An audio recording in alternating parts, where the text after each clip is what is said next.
नालंदा के दीपनगर में शीतला माता मंदिर में भगदड़ से 8 लोगों की जान चली गई। 5 से ज्यादा लोग घायल हो गए। जहां भक्ति भजन गूंज रहे थे, वहां अचानक चीख पुकार मचने लगी। आखिर इसका जिम्मेदार कौन है, ये रिपोर्ट देखिए, फिर खबर तो समझिए।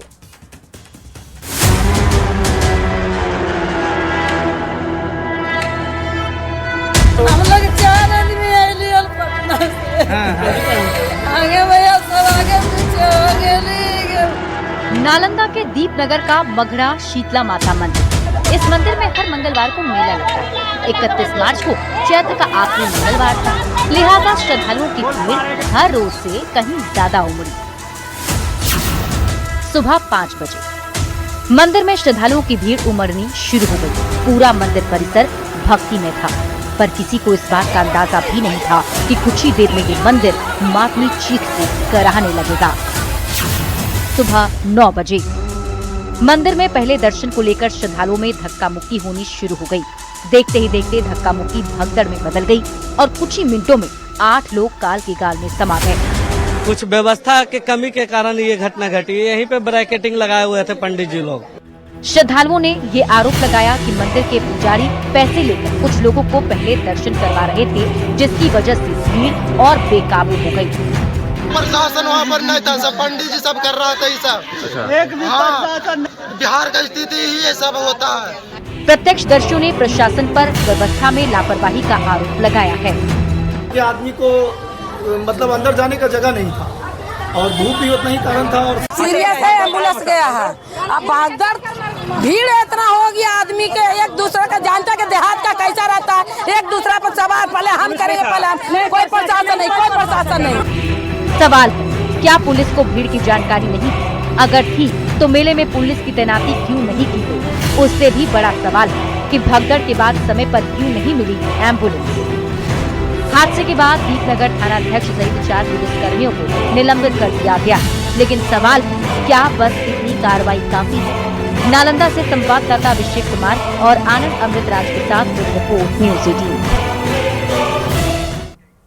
तो नालंदा में आज बेहद ही दुखद घटना घटी, जिसमें लोगों ने सोचा भी नहीं होगा कि वो मंदिर में दर्शन करने पहुंचे हैं और वहां मातम पसर जाएगा। अब आप खबर तो समझिए। मंदिर में मौत के मुजरिम कौन, ये सवाल इसलिए उठ रहे हैं, ये सवाल इसलिए पूछे जा रहे हैं क्योंकि सिस्टम की लापरवाही की वजह से लोगों की जान चली गई। अब आप खबर तो समझिए, कैसे और क्यों मची शीतला माता मंदिर में भगदड़। तो चैत्र महीने के आखिरी मंगलवार को मंदिर में मेला हुआ था और मेले की वजह से मंदिर में भीड़ काफी ज्यादा हो गई थी। मंदिर का गर्भगृह काफी छोटा है और जल्दी दर्शन कर निकलने की हड़बड़ी लोगों के बीच में थी। कोई भी लाइन में लगने को तैयार नहीं था और इसी बीच एक महिला को चक्कर आ जाता है। जैसे ही महिला को चक्कर आया, महिला बेहोश होकर वहीं पर गिर पड़ी। कुछ लोग महिला को संभालने में लग गए, भीड़ को पीछे करने की कोशिश की गई, लेकिन इसी बीच मौके पर भगदड़ मच गई। भगदड़ के बाद कई महिलाएं बेहोश हो गईं, कुछ महिलाएं दर्द से चिल्ला रही थी। अब आप खबर तो समझिए। भगदड़ के बाद मौत की वजह क्या रही? तो दम घुटने से मौत हुई है और भीड़ में दब जाने की वजह से कुछ लोगों की जान चली गई। अब आप सवालों के जरिए पूरे खबर को समझिए। शीतला माता मंदिर में कैसे हुआ हादसा, ये बड़ा सवाल बना हुआ है। सवाल ये, क्या पुलिस को भीड़ की जानकारी नहीं थी? सवाल ये भी, मेले में पुलिस की तैनाती आखिर क्यों नहीं की गई? क्यों नहीं पुलिस प्रशासन ने इसे लेकर पहले से व्यवस्था की थी? शीतला मंदिर भगदड़ से चित्कार, कौन जिम्मेदार? इन मौत का जिम्मेदार कौन है? मंदिर में मौत के मुजरिम कौन है? ये बड़ा सवाल है। 4 पुलिस वालों को सस्पेंड करने से क्या सब कुछ ठीक हो जाएगा? मंदिर और धार्मिक आयोजन में भगदड़ कब कब हुई है, अब आपको ये बता देते हैं। देखिए, 27 अगस्त 2003 नैना देवी मंदिर हिमाचल प्रदेश में भी ऐसी स्थिति हुई थी। करीब 162 श्रद्धालुओं की मौत हो गई थी। 25 जनवरी 2005 को मांधर देवी मंदिर सतारा महाराष्ट्र में ऐसी ही स्थिति बनी थी, भगदड़ हुई और करीब 340 श्रद्धालुओं की मौत हो गई। फिर 30 सितंबर 2008 को चामुंडा देवी मंदिर जोधपुर राजस्थान, जहां भगदड़ मची और कम से कम 224 से 250 लोगों की जान चली गई। 8 जनवरी 2010 तिरुपति वेंकटेश्वर मंदिर आंध्र प्रदेश में भी भगदड़ मची, 6 लोगों की मौत हो गई और 30 से अधिक लोग घायल हो गए। 29 जुलाई 2010 मनसा देवी मंदिर हरिद्वार उत्तराखंड, 6 श्रद्धालुओं की मौत हुई, कई इसमें घायल हो गए। फिर 24 दिसंबर 2023 को बांके बिहारी मंदिर मथुरा उत्तर प्रदेश में भी भगदड़ हुई, 2 महिलाओं की मौत हो गई। 17 मार्च 2024 को श्री जी मंदिर मथुरा उत्तर प्रदेश में भगदड़ हुई और कम से कम 6 श्रद्धालु बेहोश हो गए, कई इसमें घायल हुए हैं। 25 मार्च 2024 को कोट्टन कुलंगरा मंदिर केरल में जहां भगदड़ मची, 5 साल की बच्ची की मौत हो गई। 2 जुलाई 2024 को मुगल गढ़ी हाथरस उत्तर प्रदेश में सत्संग के बाद भगदड़ मची, 120 से 123 लोगों की मौत हो गई। 31 मार्च 2026 शीतला माता मंदिर नालंदा बिहार, जहां भगदड़ हुई और 8 लोगों की इसमें जान चली गई। अब आप खबर तो समझिए क्यों होती है मंदिर या धार्मिक आयोजन में भगदड़।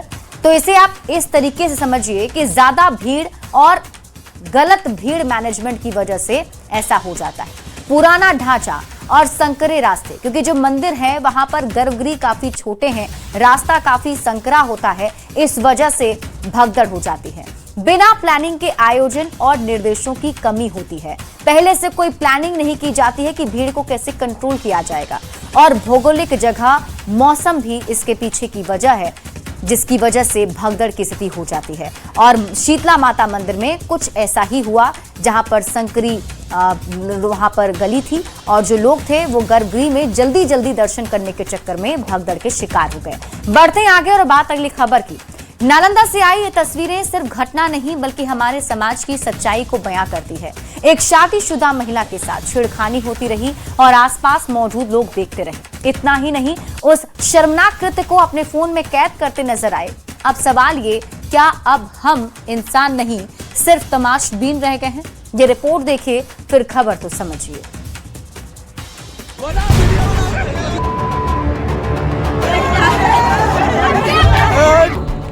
नालंदा, जहां कभी ज्ञान की ज्योति जलती थी, आज वहीं इंसानियत की लाश पड़ी है। एक शादीशुदा महिला अपने घर लौट रही थी और उसका इंतजार कुछ बेशर्म बदमाश कर रहे थे।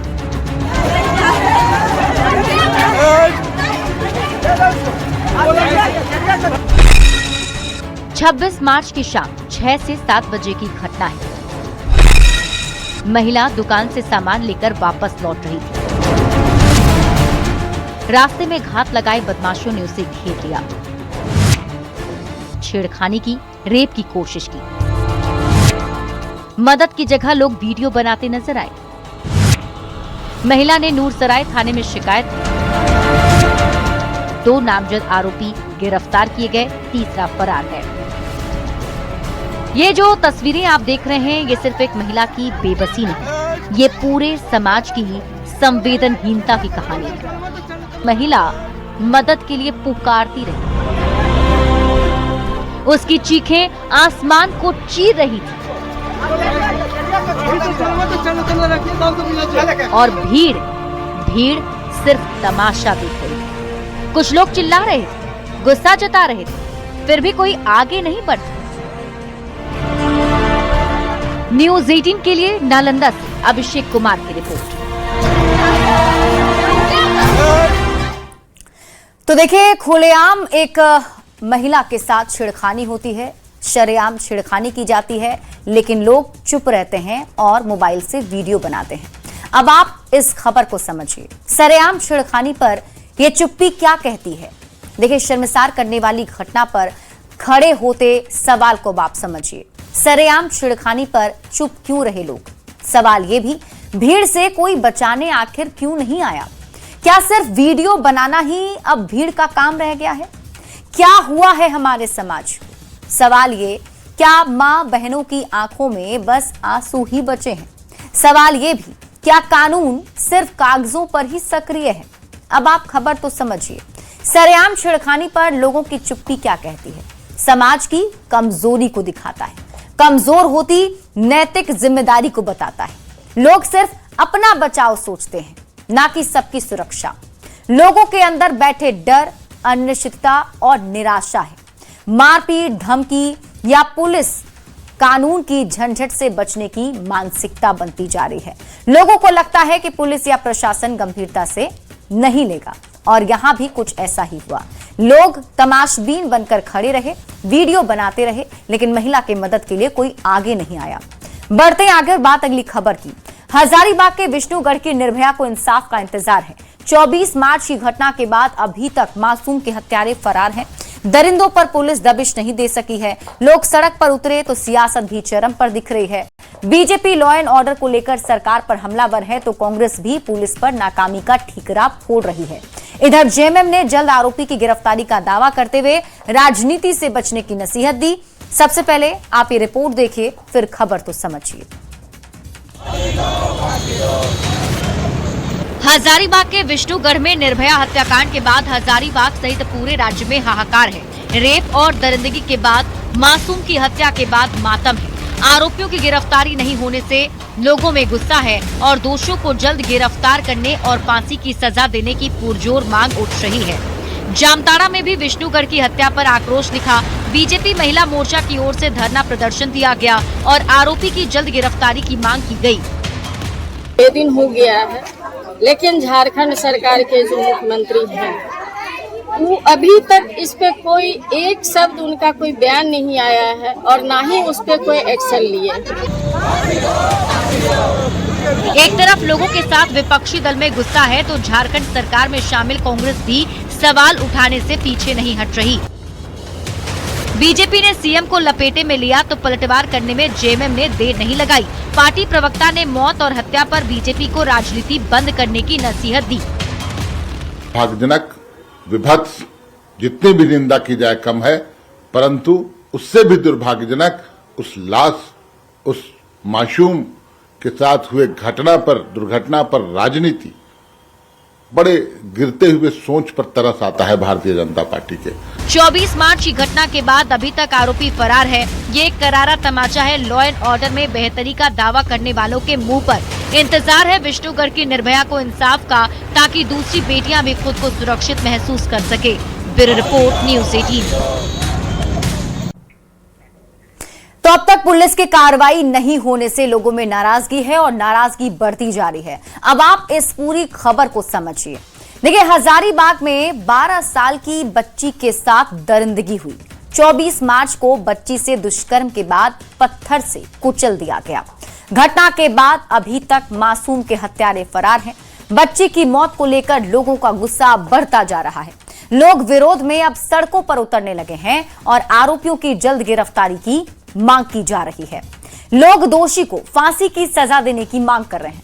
यह घटना झारखंड की बेटियों की सुरक्षा पर सवाल है। कोर्ट ने मामले में संज्ञान लिया है। राजनीतिक दलों के बीच आरोप प्रत्यारोप तेज हो गया है। क्या झारखंड पुलिस महिला सुरक्षा पर नाकाम साबित हो रही है? यह बड़ा सवाल अब उठ रहा है। और सवाल यह भी, कब तक आरोपियों की गिरफ्तारी होगी? क्योंकि अभी तक एक भी गिरफ्तारी नहीं होने की वजह से लोगों का गुस्सा बढ़ता जा रहा है और इंसाफ की मांग की जा रही है। बढ़ते आगे और बात अगली खबर की। 1 अप्रैल 2026 से बड़े बदलाव लागू होने जा रहे हैं। 12 लाख तक की आय जहां टैक्स फ्री होगी, जबकि नया इनकम टैक्स एक्ट प्रभावी होगा। वहीं एटीएम निकासी पर चार्ज बढ़ेंगे और ट्रेन टिकट रिफंड के नियम सख्त होंगे।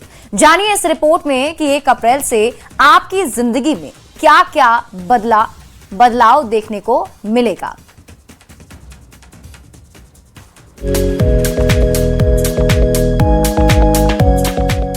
हर साल की तरह इस बार भी 1 अप्रैल अपने साथ कई बड़े बदलाव लेकर आ रहा है। नया वित्तीय वर्ष 2026-27 शुरू होते ही बैंकिंग, टैक्स, गैस, ट्रैवल और रोजमर्रा के खर्च से जुड़े नियम बदल जाएंगे। इन बदलावों का असर सीधे आपकी जेब और बजट पर पड़ेगा, चाहे वो टैक्स कानून में बदलाव हो या एटीएम से पैसे निकालना, ट्रेन टिकट रिफंड का नया स्ट्रक्चर हो या पैन कार्ड को लेकर सख्त प्रावधान। इनमें से कुछ बदलाव आपकी जेब को राहत देंगे तो कुछ के लिए आपको थोड़ा ज्यादा खर्च करना पड़ सकता है। 1 अप्रैल से आने वाले ये बदलाव आपके रोजमर्रा के खर्च और फाइनेंशियल प्लानिंग को सीधे प्रभावित करेंगे। कुछ फैसले राहत देंगे तो कुछ आपके खर्च बढ़ा सकते हैं। ऐसे में जरूरी है कि आप इन नियमों को समझकर अपनी फाइनेंशियल स्ट्रेटेजी अपडेट करें ताकि आने वाले समय में कोई परेशानी ना हो। Bureau report, news 18। तो 1 अप्रैल से कई नियम जो हैं वो बदल रहे हैं। क्या क्या बदलाव होने जा रहा है, आप पर कितना इसका असर पड़ेगा, ये सब कुछ हम आपको समझाते हैं। अब आप खबर तो समझिए, 1 अप्रैल से क्या क्या बड़े बदलाव होंगे, एक एक करके आप समझिए। सबसे पहला और बड़ा जो बदलाव होगा वो है टैक्स कानून में बदलाव। 1961 से चले आ रहे पुराने इनकम टैक्स एक्ट की जगह अब इनकम टैक्स एक्ट 2025 चलेगा। यही नहीं, अब असेसमेंट ईयर और प्रीवियस ईयर जैसे उलझाने वाले शब्दों की छुट्टी हो जाएगी और इसकी जगह सिर्फ एक टैक्स ईयर होगा। टैक्स कानून में दूसरा जो बदलाव होने जा रहा है वो है 12 लाख तक की कमाई पर नो टैक्स। मतलब अगर आपकी सैलरी जो है, एनुअल इनकम जो है वो 12 लाख रुपए है तो आपको एक भी रुपए टैक्स नहीं देना है। एक और जो बड़ा बदलाव 1 अप्रैल से होने जा रहा है वो है फॉर्म 16 की जगह नए फॉर्म। अब तक इस्तेमाल हो रहे फॉर्म 16 और फॉर्म 16A की जगह 1 अप्रैल से फॉर्म 130 और फॉर्म 131 आ जाएंगे। इससे टैक्स रिपोर्टिंग और भी क्लियर और व्यवस्थित होने की उम्मीद है। 1 अप्रैल से पैन कार्ड के लिए भी नियम कुछ सख्त हो जाएंगे। अब केवल आधार कार्ड जन्मतिथि का प्रमाण नहीं, बल्कि इसके साथ ही 10वीं की मार्कशीट या पासपोर्ट जैसे दस्तावेज भी जरूरी होंगे। 1 अप्रैल से रसोई गैस और फ्यूल के दाम में बदलाव भी संभव है। 1 अप्रैल को घरेलू LPG सिलेंडर की कीमतों में बदलाव संभव है। इसके साथ ही CNG, PNG और ATF यानी एविएशन फ्यूल के दाम भी बदल सकते हैं, जिसका असर आपके रोजाना खर्च और हवाई किराए पर पड़ेगा। 1 अप्रैल से ATM से पैसा निकालना भी अब महंगा होने वाला है। UPI के जरिए ATM से पैसे निकालने को फ्री लिमिट में गिना जाएगा, खास करके HDFC जैसे बैंक में। 5 ट्रांजैक्शन के बाद हर बार 23 रुपए आपको देने होंगे। अगर आपने 5 बार ट्रांजैक्शन कर लिया है फ्री में तो छठा ट्रांजैक्शन जो होगा उसमें आपको 23 रुपए लगेंगे। वहीं बंधन बैंक में बैलेंस कम होने की वजह से ट्रांजैक्शन फेल होने पर 25 रुपए का जुर्माना भी लगेगा। यानी UPI से पैसे निकालते समय ध्यान रखना होगा। पैसे निकालने की लिमिट को भी घटा दिया गया है।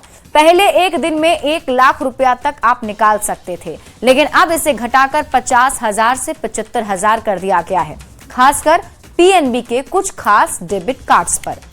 ट्रेन टिकट कैंसिलेशन का नियम भी बदल जाएगा, खासकर रिफंड को लेकर नियम में बदलाव किया गया है। अब तक 4 घंटा पहले या उसके बाद टिकट कैंसिल करने पर कोई रिफंड नहीं मिलता था, लेकिन अब 8 घंटा पहले या उसके बाद टिकट कैंसिल करने पर कोई रिफंड नहीं मिलेगा। अब जरा ट्रेन टिकट रिफंड का नया स्ट्रक्चर भी आप समझ लीजिए। तो 8 से 24 घंटा पहले आपको अगर आपने टिकट जो है वो रिफंड के लिए अगर आप सोच रहे हैं तो आपको रिफंड नहीं मिलेगा। 24 से 72 घंटे के बीच में अगर आप टिकट कैंसिल करते हैं तो 75% आपको रिफंड मिलेगा, और 72 घंटे से पहले अगर आप करते हैं तो सिर्फ कैंसिलेशन चार्ज काटा जाएगा और उसका बाकी हिस्सा जो है वो आपको मिल जाएगा। तो 1 अप्रैल से कुछ नए बड़े बदलाव हैं जिसका ध्यान आपको रखना है। बढ़ते हैं आगे, बात अगली खबर की। आरा में जितन राम मांझी के राजनीतिक सलाहकार दानिश रिजवान के फायरिंग करने वाले वीडियो पर FIR दर्ज हो चुका है, और इसके बाद दानिश रिजवान ने तेजस्वी यादव और RJD पर निशाना साधते हुए केस करने की धमकी दी है।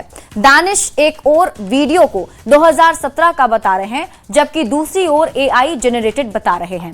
ऐसे में सवाल है कि दोनों बातें एक साथ कैसे सच हो सकती है।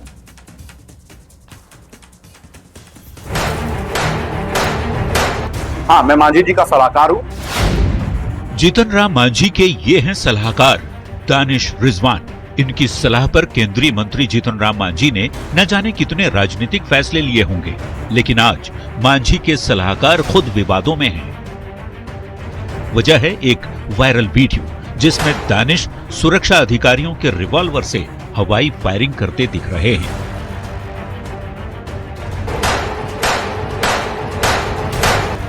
वीडियो की चर्चा तब तेज हुई जब इसे आरजेडी के ऑफिशियल हैंडल से सोशल मीडिया पर पोस्ट किया गया। वायरल वीडियो के आधार पर एफआईआर दर्ज कर आरा पुलिस जांच में जुट गई है। वायरल वीडियो को लेकर दानिश रिजवान ने आरजेडी और तेजस्वी यादव पर निशाना साधा है। इस मामले के लिए तमाम लोग जिन्होंने वीडियो को वायरल किया उनके ऊपर एफआईआर दर्ज होना चाहिए। दानिश रिजवान का कहना है कि 2017 के वीडियो को एआई से एडिट कर वायरल किया गया, जबकि इस मामले में पहले ही कार्रवाई हो चुकी है। ये देखिए, जिस वीडियो को लेकर के वीडियो एफआईआर की बात की जा रही है, उस वीडियो को लेकर मेरे ऊपर एक्शन हो चुका है। एक मामले में 75 बार एक्शन होता है क्या? और दूसरी चीज है, आर्म्स एक्ट कब का है? ये है 13/12/2019 का। 2019 में कानून बना और आप 17 के वीडियो के लिए कह रहे हैं इन पर कार्रवाई होनी चाहिए। जब कानूनी नहीं था तो किस सेक्शन से मेरे ऊपर कार्रवाई करेगा? दानिश की ओर से साधे गए निशाने पर आरजेडी प्रवक्ता एजाज अहमद ने पलटवार किया। से ही स्पष्ट होता है कि कहीं न कहीं सत्ता का ये हनक दिखाना चाहते हैं, और ये उसी तरह से है कि सैया भय कोतवाल तो अब डर काहेगा। एक ओर दानिश रिजवान वीडियो को 2017 का बता रहे हैं, दूसरी ओर इसे एआई से एडिट किया हुआ भी। सवाल है, दानिश के बयानों में विरोधाभास क्यों झलक रहा है? वीडियो 2017 का है तो फिर एआई जनरेटेड कैसे हुआ? फायरिंग पर कार्रवाई हुई है, मतलब तब फायरिंग हुई थी। सवाल है कि क्या तब दानिश रिजवान ने हवाई फायरिंग की? अगर नहीं तो वीडियो में फायरिंग करते दिख रहा व्यक्ति कौन है? और सबसे बड़ा सवाल कि पुलिस वाले के सर्विस रिवॉल्वर से कोई कैसे फायर कर सकता है? न्यूज 18 हालांकि वायरल वीडियो की पुष्टि नहीं करता, लेकिन जिस ढंग से आरजेडी ने सवाल उठाया है और वीडियो के आधार पर केस दर्ज किया गया, उसके बाद कई सवाल खड़े हो रहे हैं। न्यूज 18 के लिए आरा से चंदन और पटना से रवि एस नारायण के साथ ब्यूरो रिपोर्ट। तो इस वीडियो पर बिहार में सियासी बवाल मचा हुआ है। पूरी खबर क्या है वो अब आपको समझाते हैं। देखिए, दानिश रिजवान केंद्रीय मंत्री जीतन राम मांझी के सलाहकार हैं। दानिश रिजवान का एक वीडियो है जो वायरल हो रहा है। आरजेडी के ऑफिशियल हैंडल से इस वीडियो के जरिए निशाना साधा गया है। वीडियो में दानिश रिजवान हवाई फायरिंग करते हुए दिखाई दे रहे हैं। दानिश रिजवान का कहना है कि पुराने वीडियो को ही फिर से वायरल किया गया है और पुराने वीडियो को एआई से एडिट करके वायरल किया गया है। 2017 के पुराने मामले में कार्रवाई भी हो चुकी है। हालांकि वायरल वीडियो पर एफआईआर दर्ज किया गया है। अब ऐसे में दानिश रिजवान के बयानों में जो है ना विरोधाभास झलक रहा है, क्योंकि वीडियो 2017 का है तो फिर एआई जनरेटेड कैसे होगा, ये सवाल है। फायरिंग पर कार्रवाई हुई है, मतलब तब दानिश रिजवान ने कार्रवाई उस वक्त फायरिंग की होगी। सवाल है कि क्या तब दानिश रिजवान ने हवाई फायरिंग की थी? अगर नहीं तो वीडियो में फायरिंग करता हुआ दिख रहा व्यक्ति आखिर कौन है? और इसी के